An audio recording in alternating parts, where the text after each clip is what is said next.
Hello everyone, doll lifestyle একটা নতুন ভিডিওতে সবাইকে স্বাগত। দিনটা ছিল রবিবার আর আমার সকাল শুরু হয়েছিল দেরি করে, কারণ আজকে ছুটির দিন। আজকের ওয়েদারটা খুব সুন্দর, চারদিকে রোদ ঝলমল করছে। আর সকালবেলা উঠে মায়ের হাতের এক কাপ গরম গরম চা খেয়ে দিনটা শুরু করেছিলাম। তারপরে মা ব্রেকফাস্ট রেডি করে দিয়েছিল, আর ব্রেকফাস্ট কমপ্লিট করে বাবার সাথে বেরিয়ে পড়েছিলাম একটু কাজে। যদিও সেই ভিডিওগুলো আর করা হয়নি।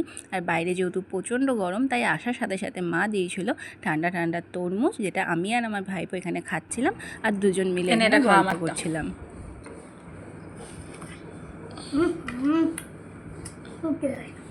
একটু বলে দাও কেমন খেতে।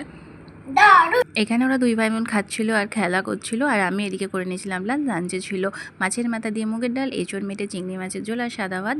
যদিও রান্নাগুলো সবই মা করেছিল। আর লাঞ্চ করে রেস্ট নিয়েছিলাম, আর সন্ধ্যাবেলা রেডি হয়ে গেছিলাম মেলায় যাওয়ার জন্য। আর এদিকে দেখো মাও একদম রেডি। আমি, মা, বাবা আর বড়ো ভাইজি চলে গেছিলাম মেলাতে। ভাইজি আর আমি মিলে ব্রেক ডান্স করে নিয়েছিলাম, আর ব্রেক ডান্স করার পর চলে গেছিলাম ফুচকা স্টলে। মেলায় যাবো ফুচকা খাবো না সেটা তো কখনো হতে পারে না। আর ফুচকা খেতে খেতে আমার চোখ গেছিলো ইয়াররিংয়ের এই স্টলটাতে।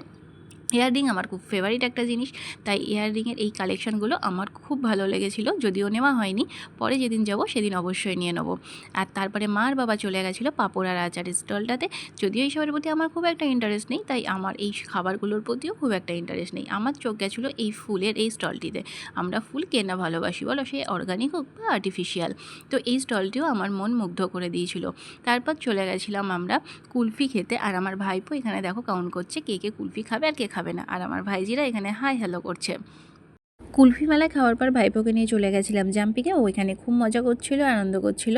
ও তো এখান থেকে আসতেই চাইছিল না, যাই হোক কোনো রকম বুঝিয়ে ওকে নিয়ে আসা হয়েছিল। তারপর সবাই মিলে খেয়ে নিয়েছিলাম লস্যি, এবং খাওয়া দাওয়ার পর্ব মিটিয়ে মেলায় কিছুক্ষণ ঘুরে কিছু ফটোশ্যুট করে চলে এসেছিলাম বাড়ি। সানডেওয়ালা ভিডিওটি আজ এই পর্যন্তই। কেমন লাগলো অবশ্যই কমেন্ট করে জানিও।